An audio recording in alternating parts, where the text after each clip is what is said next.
ఓం శ్రీ మహాగణాధిపతయ నమః. ఓం శ్రీ మహాసరస్వత్యై నమః. శ్రీపాదవల్లభ నృసింహ సరస్వతి శ్రీ గురుదేవ దత్తాత్రేయాయ నమః. దత్తాత్రేయ హరే కృష్ణ ఉన్మత్తానందదాయక దిగంబర మునేబాల పిశాచ జ్ఞానసాగర. శ్రీ గురుదత్త జయ గురుదత్త. శ్రీపాదవల్లభ నృసింహ సరస్వతి శ్రీ గురుదేవ దత్తాత్రేయాయ నమః. నేటి పంచాంగం. నేడు అనగా నవంబర్ 14వ తేదీ 2024 సంవత్సరం గురువారం, బృహస్పతి వారం అని కూడా అంటాం.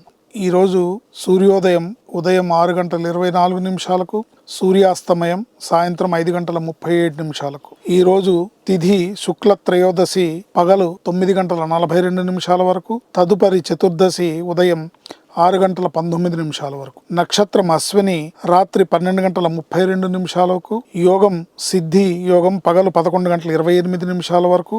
కరణం తైతుల పగలు 9:42 వరకు. గరజి రాత్రి 8 గంటల వరకు. వణిజకరణం రాత్రి తెల్లవారుజామున 6:19 వరకు.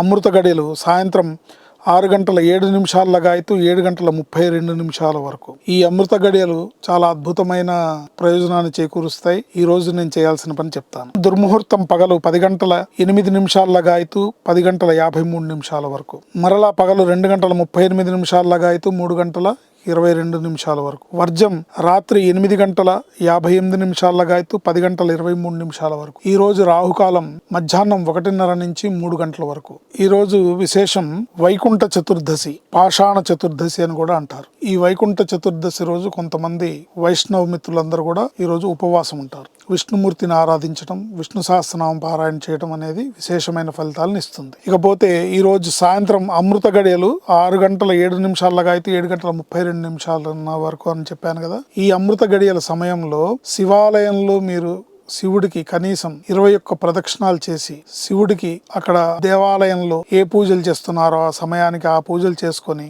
శివాయ గురవే నమః, శివాయ గురవే నమః, శివాయ గురవే నమః అనే మంత్రంతోని మీరు స్వామిని మనస్ఫూర్తిగా మీ మనసులో ఉన్న కోరిక ఏదైనా సరే మీరు ఈ సమయంలో చేసే పూజ, ప్రార్థన, ప్రదక్షిణ, ఈ సమయంలో చేసే ఈ శివాయ గురవే నమః అనే మంత్రం విశేషమైన ఫలితాలను తెచ్చిపెడుతుంది. అట్లాగే మీకు ఏదన్నా ఆర్థిక సమస్యలు, రుణ బాధలు ఉన్నట్టయితే ఈ రోజు శివాలయంలో మీరు శివుడికి అర్చన చేసిన తర్వాత మీరు ఇంట్లో సొంతంగా తయారు చేసిన బూందీ లడ్డూని స్వామికి నివేదించి మీరు అక్కడ వచ్చిన వాళ్ళకి పంచిపెడితే విశేషమైన ధనప్రాప్తి కలుగుతుంది. తీవ్రమైన రుణ సమస్యల నుంచి బయటపడే అవకాశం 100% ఉంది. శ్రీమాత్రే నమః. శుభం లాభం జయం.